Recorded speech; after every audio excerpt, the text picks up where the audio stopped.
Wherapy. Therapy wherever, whenever. Hello and welcome to Coffee with a Therapist. My name is Phil Banderson.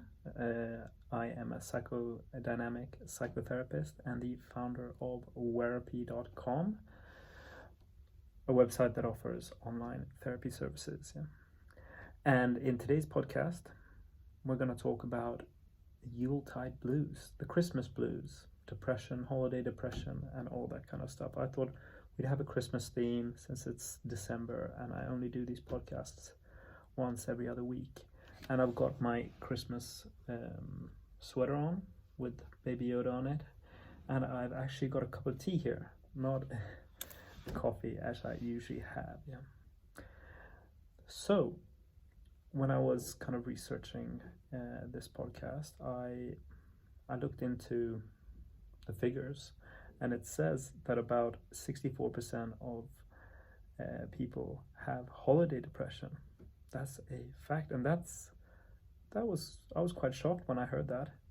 It was a lot more than I was expecting. So I know that you can kind of hear that stereotypical remark about the holidays suck or something like that, but I always thought that it was more people who enjoyed Christmas and really liked Christmas. Yeah. And I think maybe that those people who are depressed really do enjoy Christmas, but there are certain aspects of the holiday period and certain things that they think about which make them a little bit more susceptible to depression. It's not actually Christmas itself, it's what it makes you think about. That's what I'm trying to say. So that's what we're going to talk about. So if you're interested, stay tuned. So in the first part of the podcast, I'm going to talk about the pressures and expectations around Christmas. And before I do that, I'm going to introduce my therapy world tour, the first country of it. As you might know, I'm doing a therapy world tour, so I'm offering one person from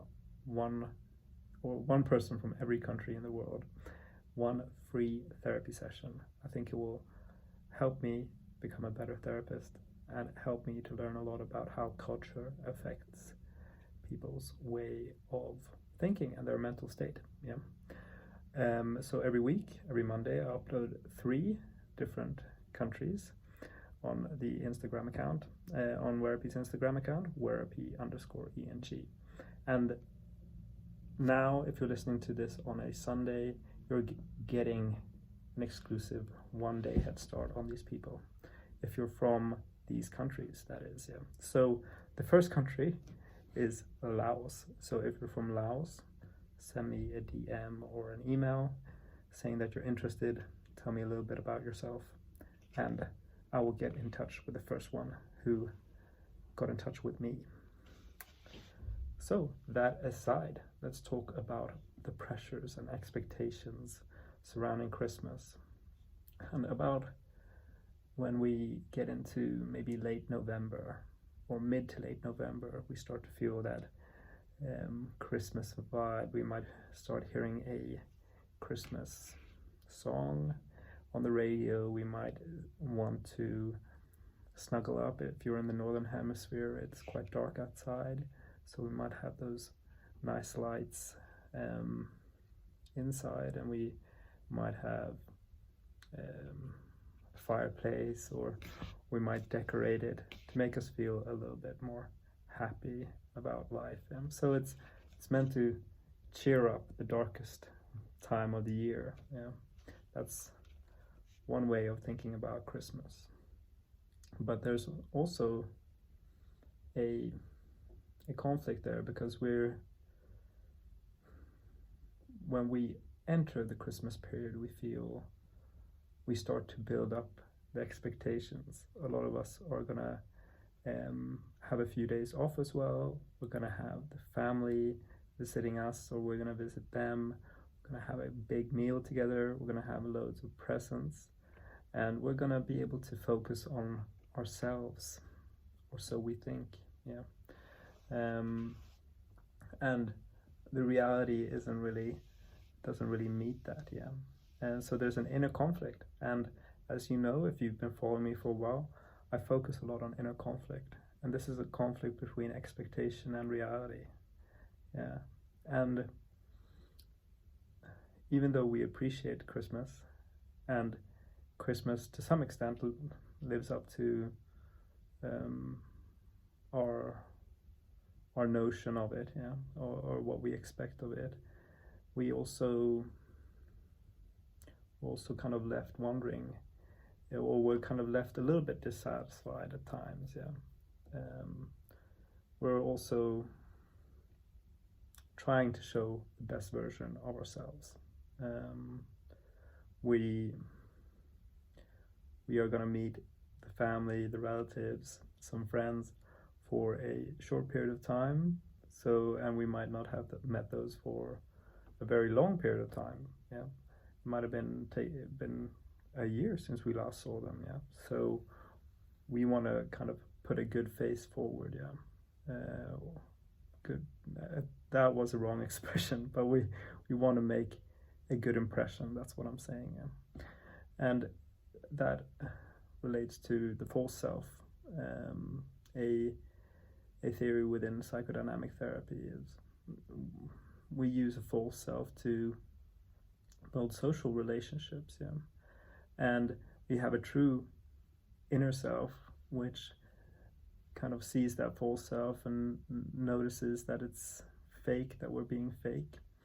And even though we do build relationships with people based on that false self, we are always kind of questioning it because it's based on the false self. And there's a pressure of maintaining that false self. Now I'm going to go to this Christmas gathering and I'm going to have a smile on my face and I'm going to be the happiest person alive, even though my children have nagged me to death, or my wife or husband or partner we've just had a big fight or whatever. Yeah. And then if we don't maintain that full self, if we don't have that smile plastered on our face and we're happy and we're making merry with all our family and friends, then we feel like we've let ourselves down. Yeah, we've ruined Christmas, and that's a notion that is very hard to take. Yeah. So that's a little bit about pressure and expectations around Christmas. In the next section, I'm going to talk about family, meeting the family. So stay tuned for that.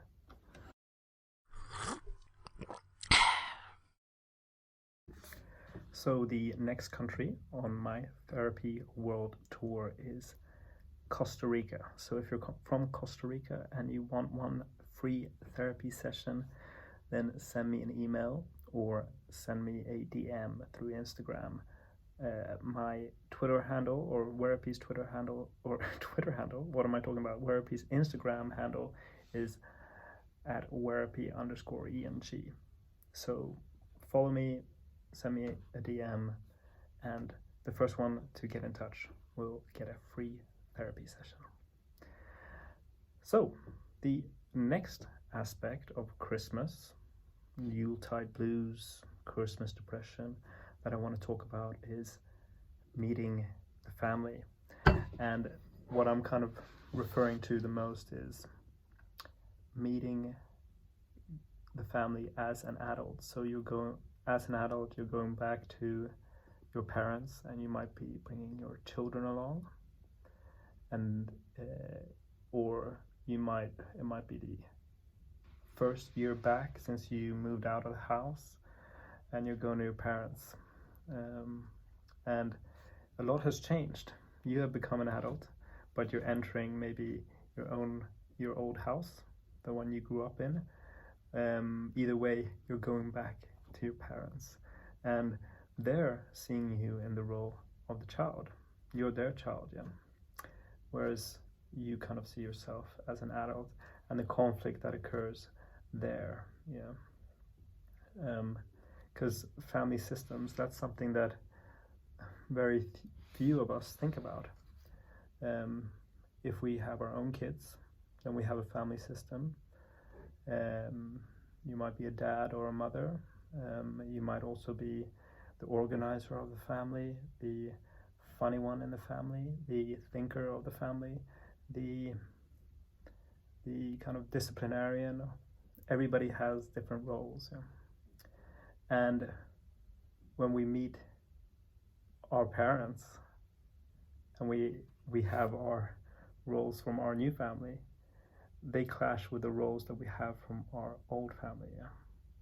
So when if we're kind of the organizer, the caregiver, yeah, and then we come back to our old family for Christmas Day or Christmas Eve or whatever, and we're having some dinner, then our role as the caregiver and the organizer clashes with maybe our mother or our father if they were more the caregiving organizer of the old family. Yeah.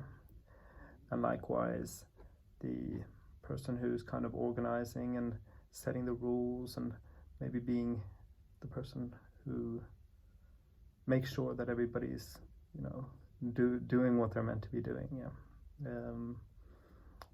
If you're that person with your new family and you go back to visiting your parents, then you might clash a lot with your dad, because typically they're the person who's kind of bossing people around there. Yeah. And then you also see that your parents are kind of assuming your role. Yeah. So you feel a little bit disrespected or ashamed because they're assuming your role in front of your children. Yeah. And this is what leads to some sort of bickering and conflict between people within that system. Yeah. So there's a big clash of systems. And if you're the person who's recently moved out, you've also kind of been in a period of discovering yourself and creating a new identity. Yeah. And that new version of you might be clashing with what your parents, what their version of you is. Yeah. That's something that is quite typical. Yeah. If we've gone away to college and we're moving back, or we're not moving back, what am I saying? I'm a bit tired, sorry. If we've gone away to college and then we're coming back for Christmas, holidays, and we've learned all these different things and we've tried to adopt a new identity to create some sort of independence, yeah, an independent identity. And then we come back to the place that has preconceived thoughts of who we are and who we should be, and treats us according to that. Yeah. And their way of treating us would clash with the new identity that we have formed, and that also can lead to a little bit of bickering and conflict. So, and all of this, of course, and can lead to some sort of Yuletide blues or depression, or even thinking that this may happen. The days ahead of the days before going away for Christmas can be very anxious, filled with anxiety, because you're kind of expecting this to happen. Yeah. So that was a little bit about how family can affect our mental state during Christmas. What are your thoughts, by the way?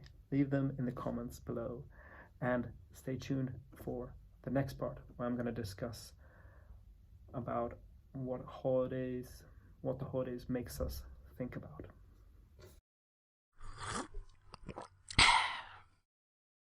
Now you're back for the next section of the podcast, and here I'm going to talk about how the holidays makes us think, what we think about during the holidays. Yeah.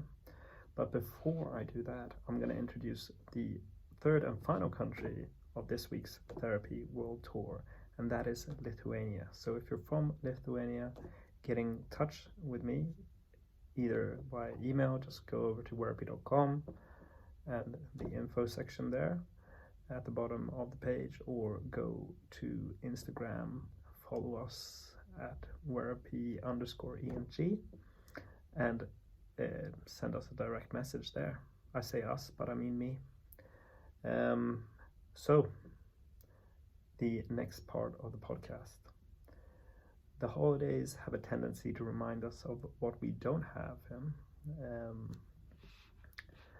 It's a time, as I mentioned early on in the podcast, where there's expectations of being a certain way and having a certain feeling and being in a certain place, being grateful. Yeah, there's pressure around being grateful, and we can only be grateful if we have something to be grateful for, and a lot of us have to practice at that. Yeah, but if we're in a place where we're not really satisfied with our life, then Christmas can be a really tough time, because people are gathering, families are gathering, couples are gathering, parents are meeting their children, children are meeting their parents, and so on and so forth. It's a lot about relationships. Yeah.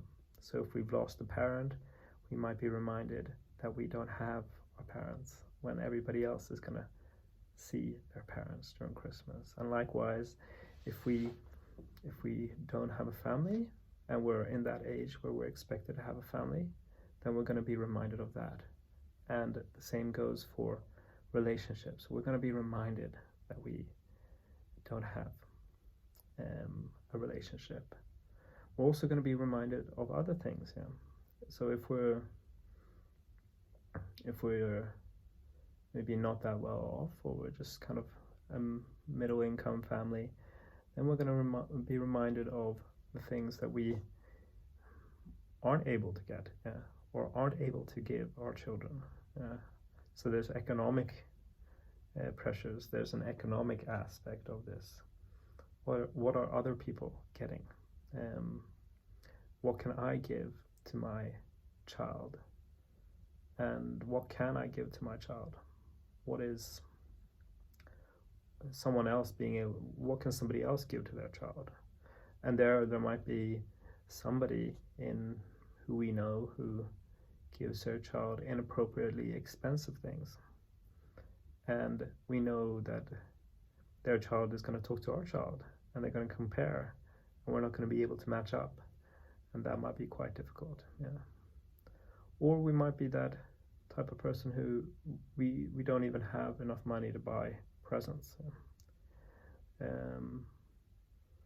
And the same goes with the relational aspect, where we're reminded that, oh well, we don't have someone in our lives, or we've lost someone, and we see other people who do have someone in their lives, and we see them so happy, and we can't help but compare ourselves.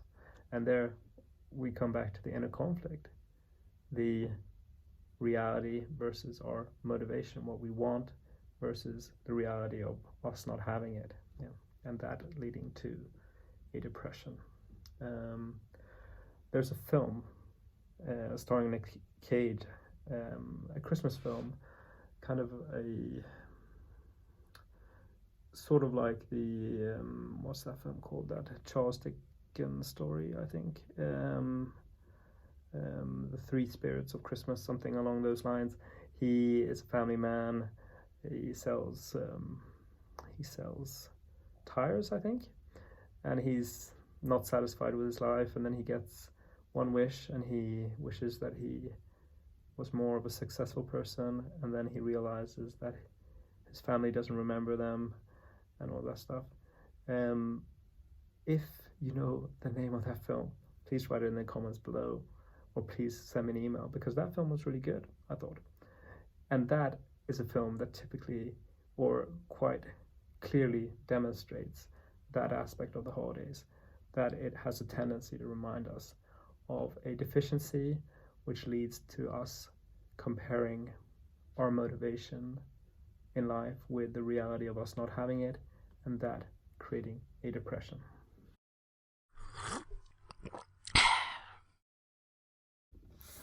next in the Yuletide Blues podcast,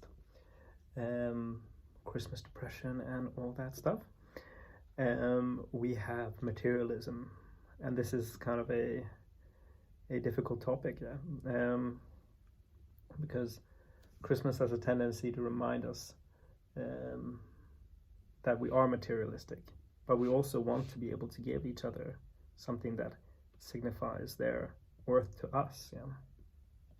But Christmas reminds us of the competition between materialism and our values, or the values that we expect ourselves to have.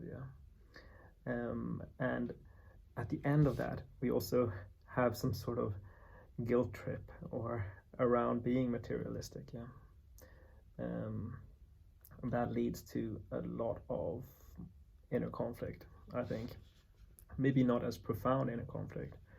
Some people lean into that materialistic aspect of Christmas a lot, and some people shame others into thinking that they shouldn't be materialistic, that they kind of refer to some sort of traditional notion of Christmas, and they do so in good meaning to make us think a little bit about the value of Christmas, the true value of Christmas, but it ends up wrong. It just ends up wrong.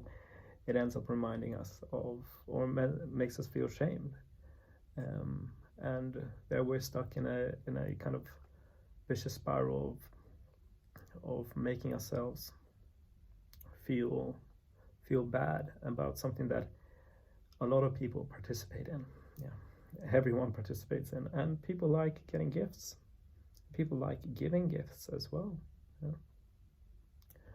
There's no shame in that, but there seems to be a constant battle between materialism and some sort of traditional, authentic values.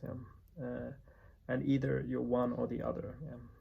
And that's an aspect within psychodynamic therapy, schizoid positioning. I forgot the word, but it's either something is either black and white. It can't be gray, because gray is quite hard to handle. We can't be materialistic and also authentic and traditional, because then we don't really know what we are. We have a discomfort in being so vaguely defined, and we have a discomfort around other people being vaguely defined. So we want to compartmentalize them, and we want to say, you're bad, you're good, you're this type or you're that type. And it's when we realize that we're both at the same time that we can kind of heal and come to peace with these things. We can be materialistic and want some presents, but we can also know the true value of Christmas. Those things can coexist, but it's the notion or the thought, the misconstrued thought of them not being able to coexist, that causes us to feel bad. And then another aspect, I'm just tacking this on, is the post-holiday blues. And that's something that a lot of us can kind of deal with after Christmas Eve or Christmas Day, depending on where in the world you are celebrating Christmas. We build Christmas up. It starts early, it starts end of November, and then we're kind of looking forward to Christmas. And then all of a sudden, after that one day, it's over. And we're left thinking about it being so far away. And the fact of the matter is that, and this might sound corny, Christmas is always with us. The true meaning and true value of Christmas and the Christmas spirit is always in our hearts.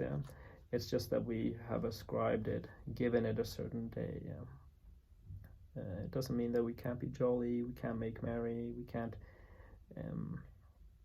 have a nice, cozy time the rest of the year. But somehow we think that we aren't allowed that. And we've seen a period, a quite strong period, where humanity, the part of humanity that we've seen and we are in contact with every day, being the best version of itself. And we know that for the rest of the year, they're not going to be the best version of themselves. And that, I think, is the truly disappointing part. That's the part where it's quite understandable that we get the blues after Christmas. Now we're going to go back to people arguing with each other about nonsensical stuff and the like. That's all from me for this podcast. I hope you liked it. If you did, please give it a star rating on Spotify, or just go over to Google Reviews and write a review of Wherapy, or listen to another podcast. I love every one of you who listens to this, and if you have anything you want me to cover, or just anything you want to say, just feel free to send me an email or get in contact with me either through comments or the like. And if you want me to talk about an issue that you have and it's personal to you, then I'm completely okay with doing it, and I won't mention your name or any kind of unique identifying details of your life. So if you want to just send me kind of an agony uncle style email with your issue, then do that and I'll answer you. Thank you so much for listening, and have a very, very Merry Christmas and a Happy New Year. I hope, however you celebrate it and whatever you do, that you just have a great, happy time with no anxiety, no depression, and you get to do what you love, whatever it is, and you get to spend it in the way you want to spend it. Take care of yourself. Bye-bye.